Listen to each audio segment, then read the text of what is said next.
Unity in Harlem. Good morning, you welcome to Unity Harlem at our Sunday morning worship service from May 3rd, 2026 at 10 a.m. We're located at 318 West 139th Street in Harlem, New York. Our senior minister is Reverend Ogun Holder. Today's message that he received today is going to be If You Proceeded. Now we have opening song of celebration from Nissi, Toro.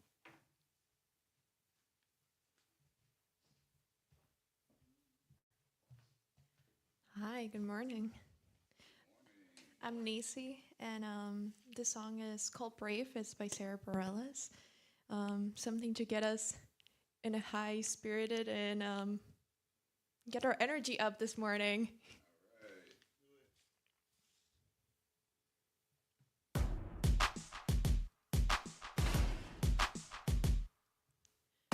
You can be amazing, you can turn a phrase into a weapon or a drug. You can be the outcast or be the backlash, somebody's lack of love. Or you can start speaking up. Nothing's gonna hurt you the way the words do when they settle neath your skin. Kept on the inside, no sunlight, sometimes the shadow wins. But I wonder what would happen if you say what you wanna say and let the words fall out. Honestly, I wanna see you be brave with what you wanna say and let the words fall out. Honestly, I wanna see you be brave. Just wanna see you. I just wanna see you. Just wanna see you. I wanna see you be brave with what you wanna say. Just wanna see you. Just wanna see you. I wanna see you be brave. Everybody's been there. Everybody's been stared down by the enemy. Falling for the fear and just disappearing. Bow down to the mighty. Don't run, stop holding your tongue. Maybe there's a way out of the cage where you live. Maybe one of these days you can let the light in and show me how big or brave is. Say what you wanna say and let the words fall out. Honestly, I wanna see you be brave with what you wanna say and let the words fall out. Honestly, I wanna see you be brave. And since your history of silence won't do you any good, did you think it would? Let your words be anything but empty. Why don't you show them the truth?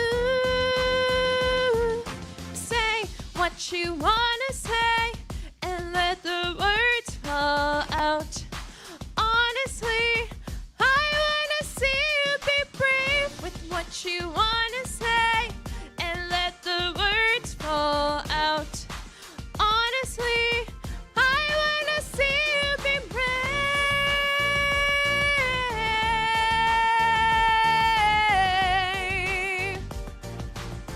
I wanna see you be brave.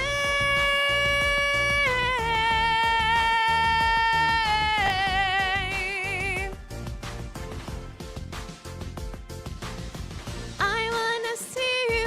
I just wanna see you. Just wanna see you.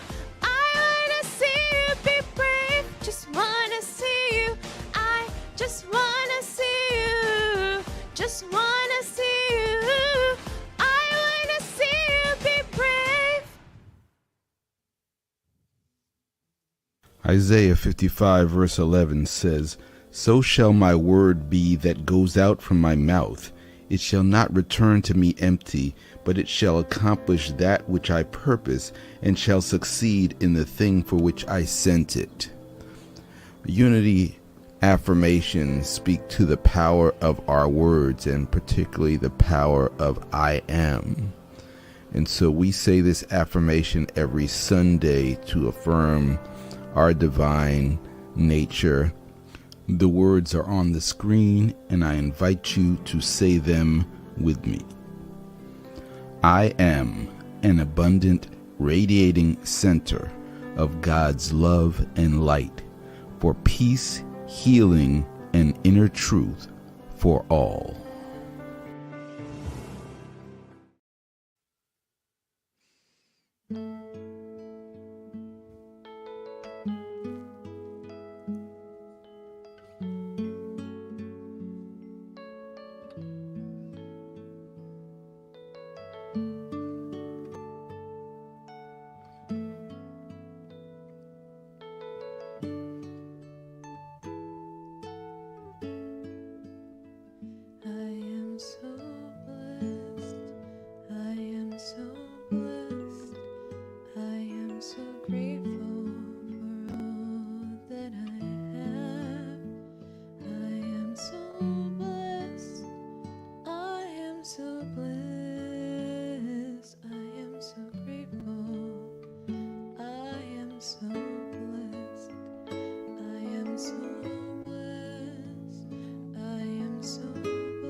All right, and without further ado, we have Reverend Ogun Holder. Thank you, Bob. And we are very blessed indeed today to have Nissi with us, filling in for Marie. Thank you, Nissi. I really appreciate you sharing your time, your talent, your voice with us. Thank you for singing some Sarah I can never say her last name right. Sarah Bareilles. Yeah, close enough. Haven't listened to her song in a while, and I remember when that song "Brave" came out, like it was playing in my headphones constantly, because it is a very not just uplifting but empowering song, and a song I think that really supports the series of talks I've been given around the 12 powers. So just a quick recap. The last few sermons you've heard from me have been around the 12 powers because we are studying the book Divine Audacity in our Wednesday night book study. Divine Audacity is written by Unity Minister Linda Martella Whitsitt, and it's a contemporary retelling of the 12 powers. And if you would like to dive deeper into these exploration of the 12 powers, please join the book study. It's Wednesday night at 7 p.m. on Zoom, and you can just drop in anytime. And I'm actually talking with Reverend Linda to have her drop in one of the book study nights. We haven't figured out which one yet, but I will keep you posted. So if you'd like to hear directly from the author herself, keep listening, and we'll tell you when she comes to help us out. So as you know, the 12 powers is really this unique to Unity really teaching that really invites us into the how we show up as the divine. If you've heard me preach anything at all, my core message is always that everything that shows up for us is an opportunity for us to show up as the divine. That's the only question we ever need to ask. How do I show up as God here? Each of us are the embodiment of the divine. We're also fully human, and often we find ourselves in situations where the human of us is maybe not at our best, maybe unclear about what to do, would rather avoid the situation. I'm a conflict avoider, traditionally, I should say. So these 12 powers are really not just a framework, but a way for us to kind of understand and truly embody our divinity. So today, I want to explore the powers of will and imagination, because as I mentioned before, the 12 powers, these powers are often paired up. Sometimes they come in threes, or we can use them in threes, but will and imagination really go well together because they are pretty much the divine roadmap for how we bring things into manifestation, for how we curate the life experience that we want to live and we want to have. So let's jump in with the power of will. And this is the power to choose, the power to commit. And the interesting thing about the power of will is that it really is about our willingness to embrace the fullness of who we are as divine being.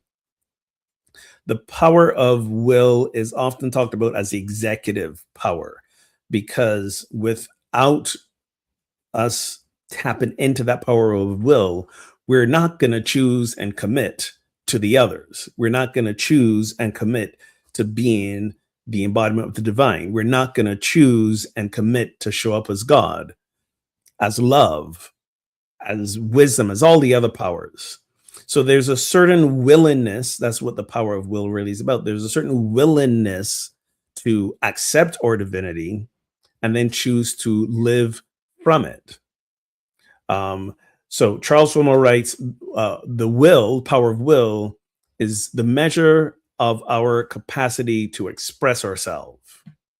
When the will of man, human, is unified with the will of God, the perfect human is manifest.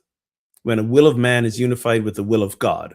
Now, those of you who, like me, may have grown up in a more traditional Christian faith, when we hear the phrase will of God, as in God's will, what we interpret that as, or we understand that to mean, is God's got a plan for us, or God's in charge. God out there, God up there is in charge, has a plan for us. And we have to figure out that plan, and we have to figure out God's plan for everything happening around us. And we got to help execute that plan. That's not what the will of God is here in our context. Why? Because God and each and every one of us are the same. The principle of oneness says that there's no separation from God. We're all in and of God, and God is of and in us. So when we think of God's will, What we're really saying is our will. God's will is the divine will that exists within each and every one of us. We don't have to figure out what God out there will is. There's no God out there. There's just God here. And God there is you. So God's will in this context is our will, which is our choosing and our committing to being God in every moment. God's will is us choosing and committing and willing to be God in every moment. And that's it. There's no big mystery about it. There's nothing we have to figure out other than how do we show up in the moment. So it is moving from the I want a thing to happen, or I have to figure out what's happening. We're moving from that to I am divine. I am the I am. And our spiritual work is to shift from that. Our spiritual work is to shift from our ego-centered desires, which aren't necessarily always bad things, right? Because, as a human being, I want the best for everyone. As a human being, I want everyone to have their needs met. I want everyone to have access to all the same rights as everyone else. I want everyone to not have to struggle economically and financially. I want a lot of good things from people coming from my human ego. Okay. And the I am, the divine within me, transcends all that. And when I can shift and center in that I am, the big I am, the big I am, the absolute I am, when I center in that, then I always know what's mine to do. And how I know is that the power of imagination comes in to help me conceive and see what the choices are. So the will is the power to choose. The imagination kind of tells me what to choose in any given situation. The power of imagination allows me to tap into a divine source that's beyond my human intellect, beyond my human memory, beyond culture, beyond the rules of the day, the norms, beyond my fears. The imagination, Charles Fillmore says, is the faculty of the mind which images and forms. It is the power to project onto the screen of visibility that which exists in the invisible. Okay, so everything starts in divine mind, the mind of God, as in a realm of absolute ideas that our human brain doesn't just is able to perceive, right? Because our human brain or memories, that's where we pull from. But when we think of, visualize that which does not exist, whether it's a material thing or a course of action, that's our power of imagination at work. Now, remember, I said earlier, these powers are neutral, they're agnostic, and we're always using them. We can use them from our ego human consciousness or from the divine consciousness that we are. And when we use it from our human consciousness, we can imagine amazing, wonderful things, but we can also imagine horrible things. We can misuse our power of imagination, and I call that worrying. When we worry about anyone else, about ourselves, about a situation, when we are worrying, we're misusing our power of imagination because we're envisioning the worst case scenarios. Also, when we envision the best case scenarios, we can also do that from our human consciousness, but that's very limiting because we're just pulling from our experiences and what we know. But when we tap into, embrace, surrender, choose divine imagination, that's when things really start to open up and we conceive and see and perceive things beyond what we could have thought of by ourselves.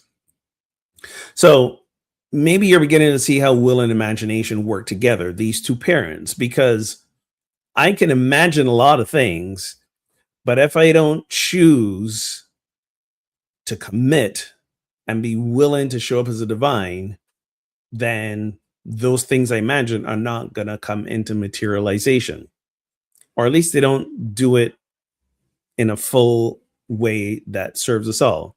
So I want to share with you a little bit a story that really exemplifies imagination without a lot of will and what happens. Okay. So when I was in college, I studied to become a music therapist. I was a music therapy major, and the college I attended, it was a musical conservatory, and you had to pick what they call a major instrument. So this is the instrument that you studied for all 4 years, the 8 semesters that you were enrolled. Mine was piano. I was a piano player. I played classical from the time I was 8 years old, and that's what I went in. Now, you also had to pick a minor instrument, which is one you studied and got classes and lessons for only half the time, so 4 semesters. I didn't really know how to play any other instruments well at the time, at least nothing that I wanted to study for 2 years, 4 semesters. You could choose your voice as an instrument, so I could have minored in voice as my instrument. But if any of you have really spent a lot of time listening to me sing, you know that it was a good choice I didn't do that.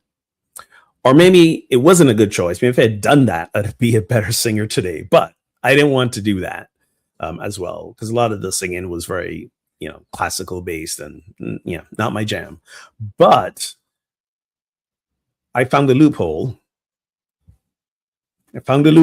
Because in the college catalog, classical piano and jazz piano were technically two different instruments. They were two different departments in the conservatory. You could study them separately. And so I chose jazz piano as my minor instrument. I remember when I went into the registrar's office to sign up for it, they're like, you can't do piano twice. And I'm like, well, according to your catalog, nothing says that I can't. So I did a little loophole. And I started, because I played a little jazz piano in high school, and, I was very basic, but I thought, hey, I could develop this skill while I'm here.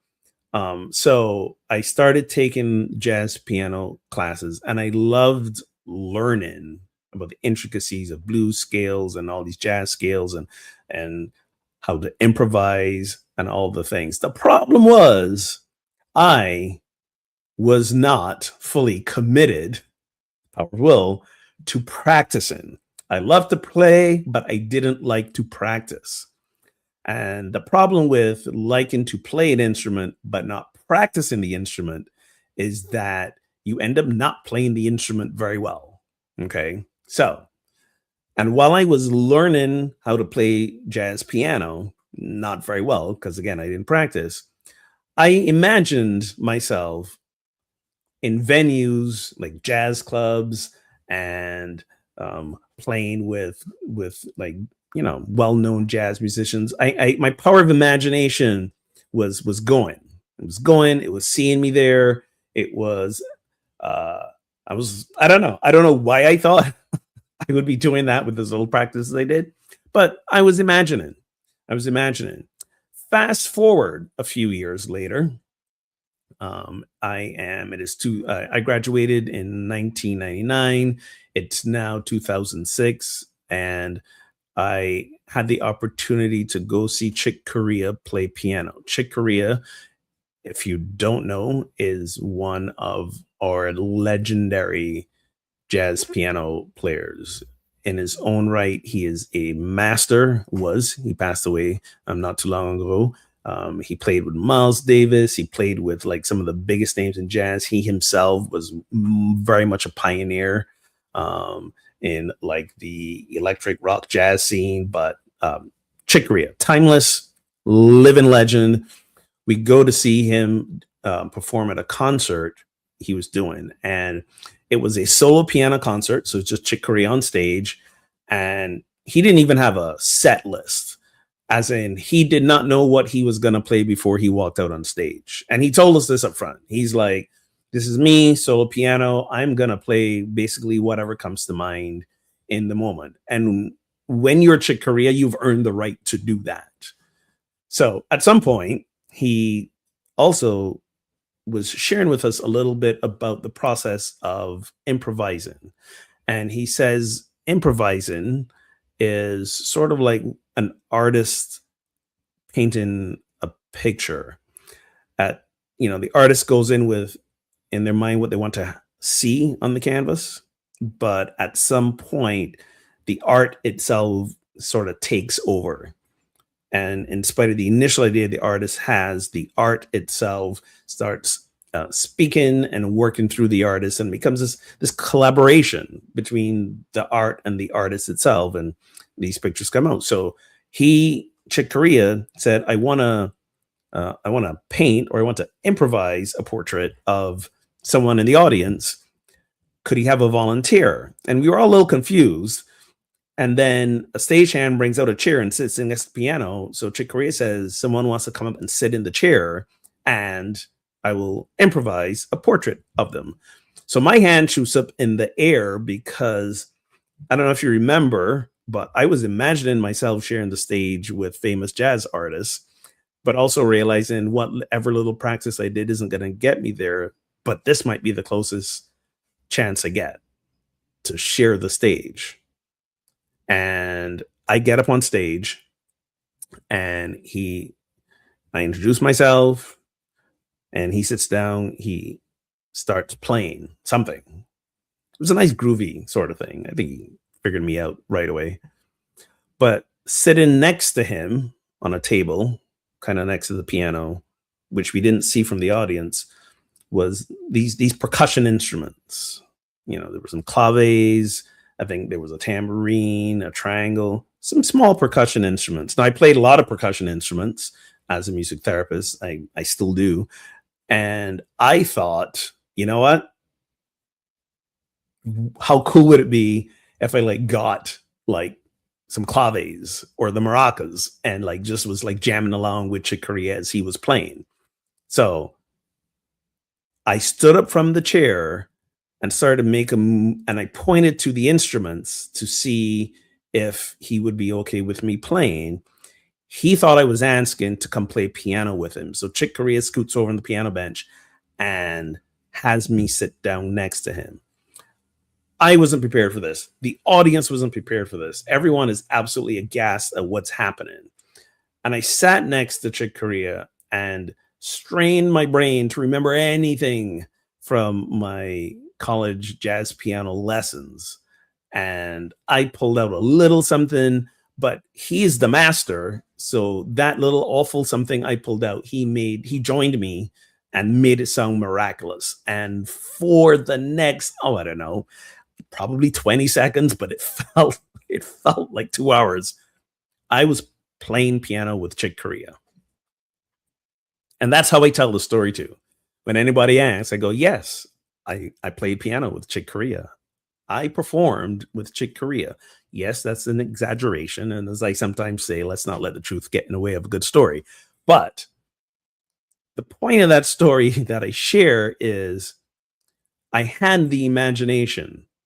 I envisioned myself being a performer on the stage with great jazz musicians. But I didn't have the will.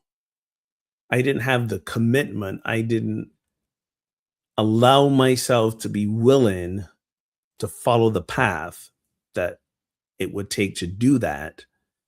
So as a result, the best I can do, because again, we are divine beings. So we apply our power of imagination and our power of will, even just a tiny amount, something's going to come into being, not always the way we envision it. That was not what I envisioned, but in some small way, the universe responded just a little bit. I don't know what would have happened if I had really leaned into my power of commitment and willingness to follow that path that I imagined for myself. I probably wouldn't be here speaking to you right now. I'd probably be, I don't know, performing at a jazz festival somewhere. And again, no regrets. I love what I'm doing. Pretty clear I was called to this. And this was me seeing me here now is another example of the power of choice and commitment and willingness to follow another divine idea. So we can have these divine ideas, these imaginings, and they will not really bear fruit unless we lean into the power of will. So in the book Divine Audacity, the author Linda Martella Whitsitt, she describes will and imagination as sort of a dynamic duo. It's like the vision and the command. Imagination, the vision; command, the will. It's like the blueprint and the builder. Imagination says, this is what's possible. And will says, I'm choosing it, and I give it my consent and my commitment and my willingness to follow through. Imagination allows us to see ourselves as divine being, and our will is our commitment to say yes to that identity, to yes to stepping into that, yes to showing up as God. It's when these two are combined from our higher consciousness, we stop asking, what is it that we can get from the world? And we start asking, how do we express ourselves into the world? We stop asking, what can we get and gain? And we start realizing, what can we give as divine beings? This is the journey of our powers of will and imagination combined with each other. And every day is the opportunity to choose. Every moment is the opportunity to choose. And let's be clear, from willingness is not the same as willfulness. Okay. Willfulness is like a stubbornness to see things through from our own human ego-centered place. Willingness very much is an act of, I like to say, dedicated surrender. Willingness is me saying, I surrender the human ego of me to the divine God consciousness, the Christ nature of me. And I am willing to follow that divine guidance that comes up in terms of the power of imagination, what I envision. I choose it. God's will is my will is God's will. We are one and the same. So when sometimes folks in Unity and New Thought and other spiritual folks talk about, what God has for them, what spirit would have them do, what is the universe's direction, I say, well, we can choose that. We determine that ourselves. It's not coming from outside of us anywhere. We choose it from within. So again, the only question we ever need to ask is, how do I show up as God? And how do I use, activate, allow these 12 powers that are innately ours to come forth? And will allows me the ability to choose that every time. That's what will is. Every time I choose it, I'm using my power of will, and imagination is sort of the like I said earlier, the blueprint, the infinite realm of possibilities that my human mind can't conceive, but the divine in me, the Christ in me, allows me to step out of my limited self. So the two work together.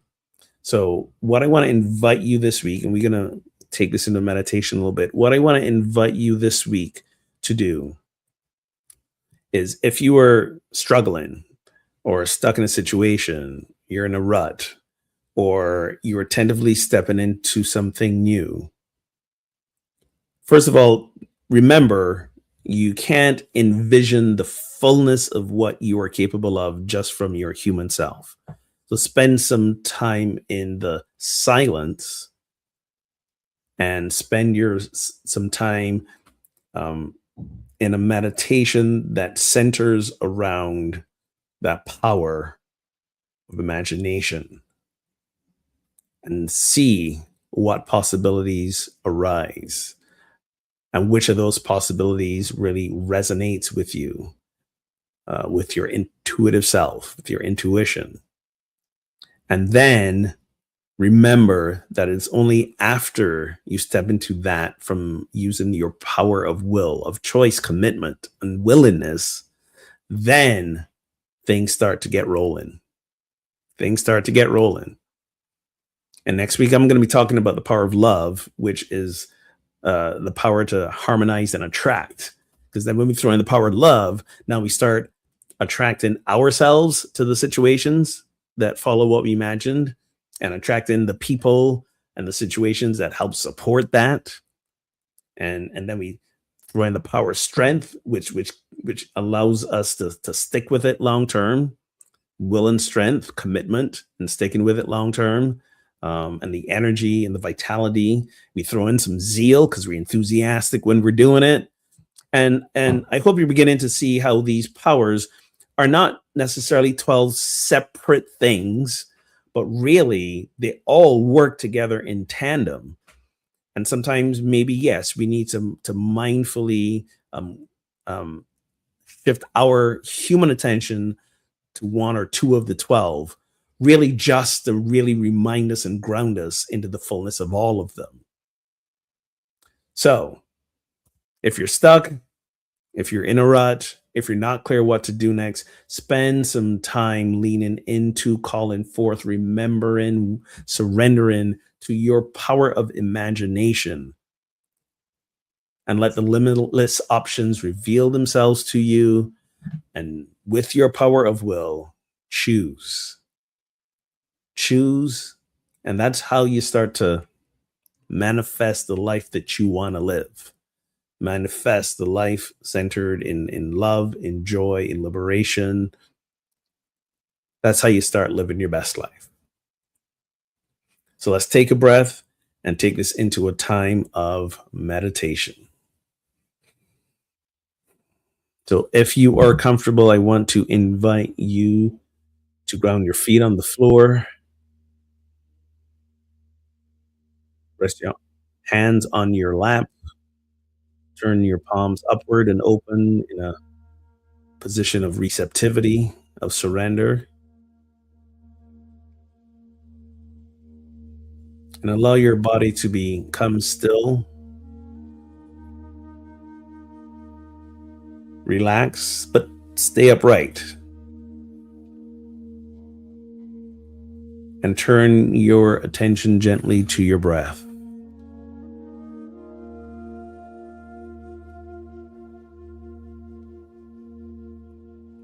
Follow the inflow and the outflow of the breath. Notice the moments of stillness between your inhales and your exhales.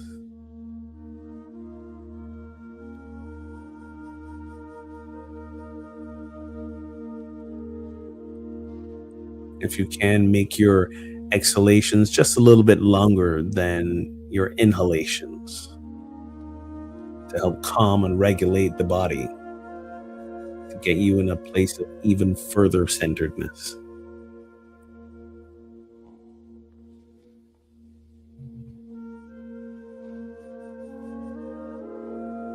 And if at any time you become distracted by a sound, a sensation, a random thought, a smell, just notice without resistance, without judgment. Just notice that they happen and return your attention to your breath.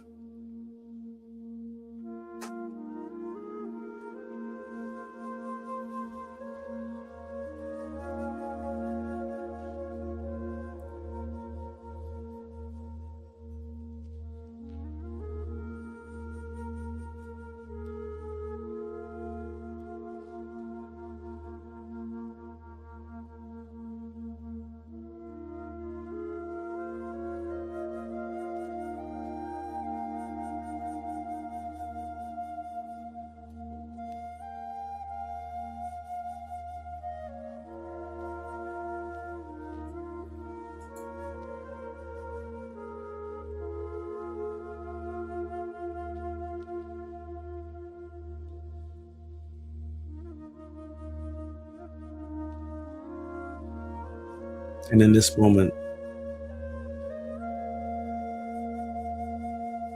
we allow ourselves to center in our power of imagination.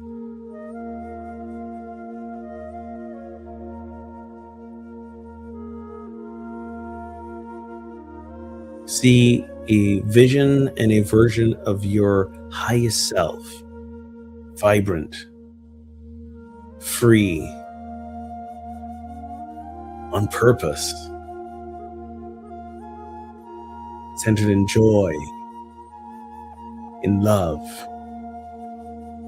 fearless, brave.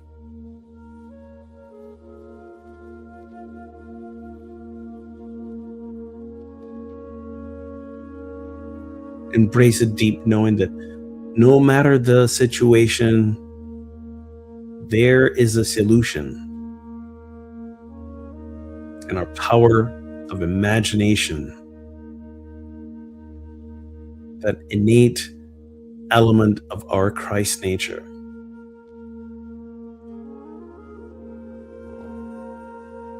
is what allows us to see the highest and best for our lives.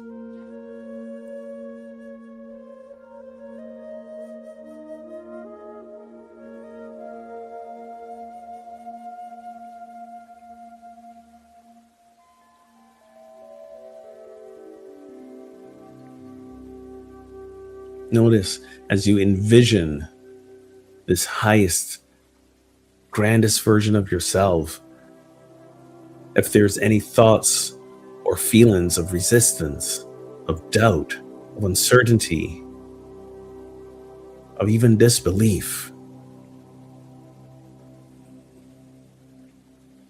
notice without judgment, without resistance, and redirect your attention to embrace the power of will.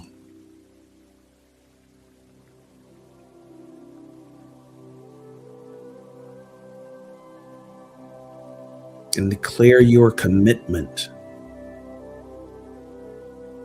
to following where your imagination would have you see.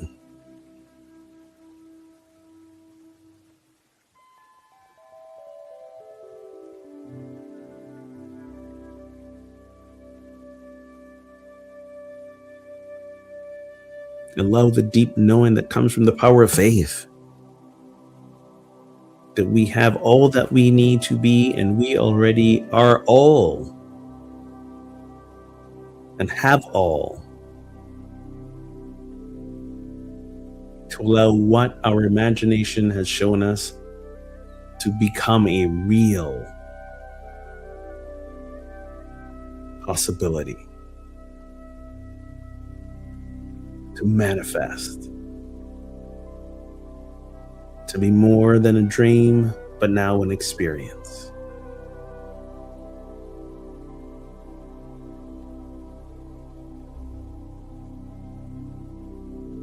So let us spend a few moments now in the silence, surrendering to where and what our imagination will take us and show us.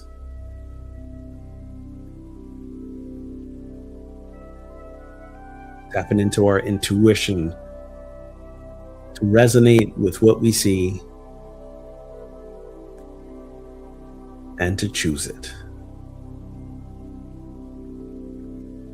Let us rest in this for a few moments of silence.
Affirm to yourself, I am willing.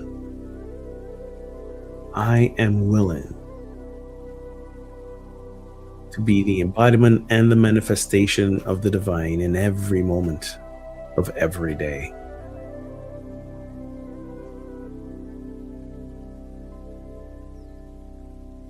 Let this be who you choose to be.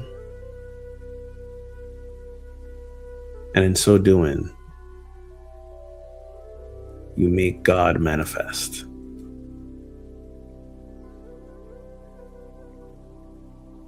And so it is, and so we let it be. Amen and amen. I think I'm going to invite Quasi back to share some good news of unity, or do we have a song now? No, I think it's Quasi.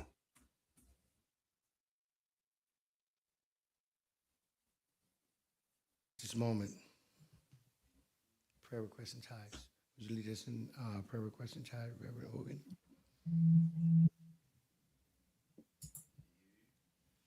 Reverend Holder.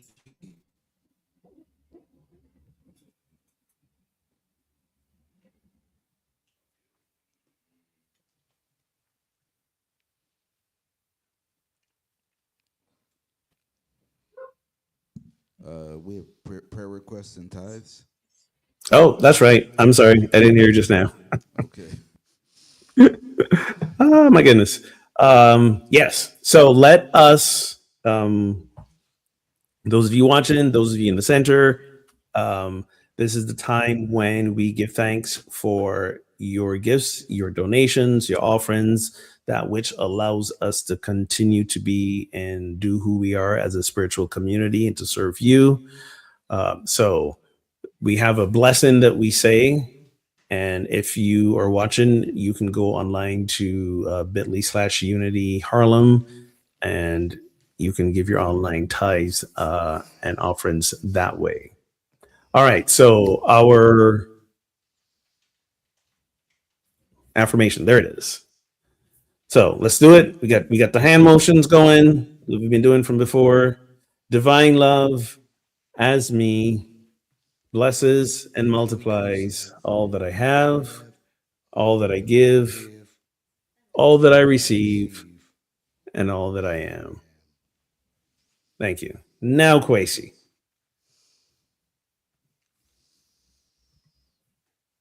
Good news in Unity of Harlem. Unity of Harlem Zoom connection 698-428-2725 by phone to 929-205-6099. Passcode is 77777. That's 7 sevens. Our study group is Wednesdays from 7 p.m. to 9 p.m. with Reverend Holders. We have our Unity in Harlem prayer circle and meditation. It's every Wednesday at 10 a.m. and we return again at 6 p.m. If anyone would like to speak to Reverend Holder on a personal matter for pastoral care, please reach him at 978-992-7297. Unity Harlem continues to pray for Tommy Thompson as a friend of Unity as he gets well. Next Sunday, Mother's Day service, Reverend Holder was leading us in A Mother's Love.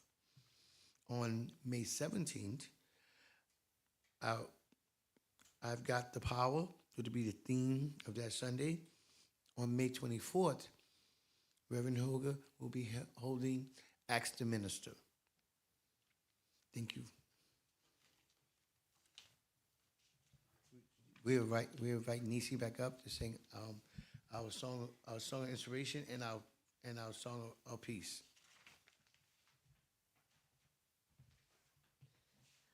Well, I'm gonna sing one of my favorite songs, "What a Wonderful World."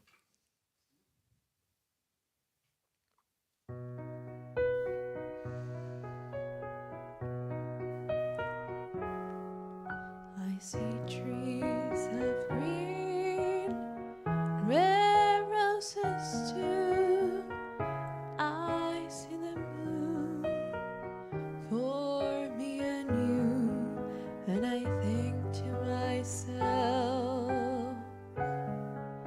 What a wonderful world.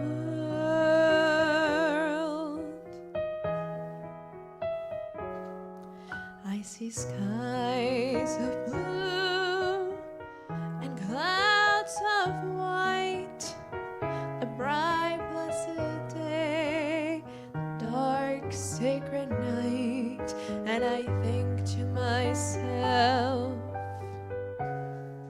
what a wonderful world.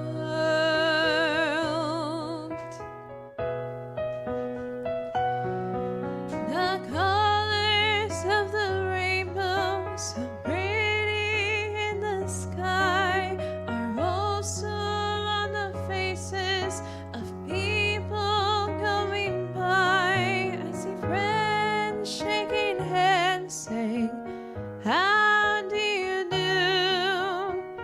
They're really saying, I love you.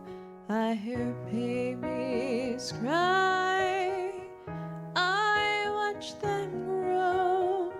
They'll learn much more than I ever knew. And I think to myself, what a wonderful world.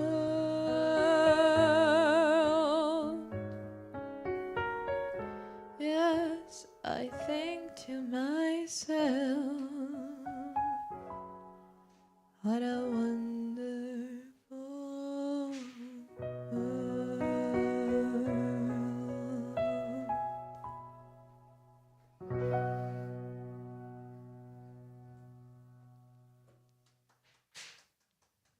Thank you. That's a good imagination theme song right there.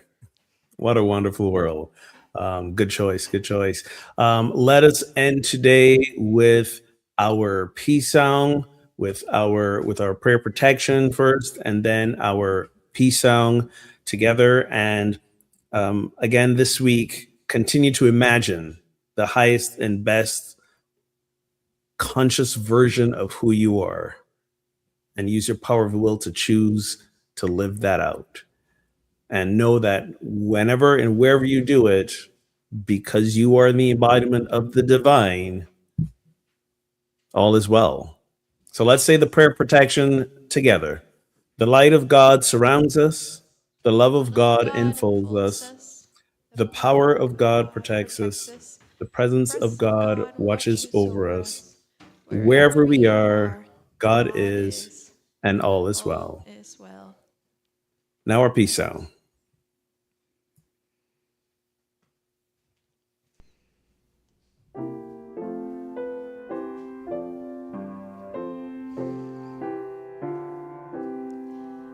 Let there be peace on earth, and let it begin with me. Let there be peace on earth, the peace that was meant to be, with God as creator. Family, all are we. Let us walk with each other in perfect harmony. Let peace begin with me. Let this be the moment now. With every step I take, let this be my joyous vow, to take each moment and live each moment in peace eternally. Let there be peace on earth, and let it begin with me.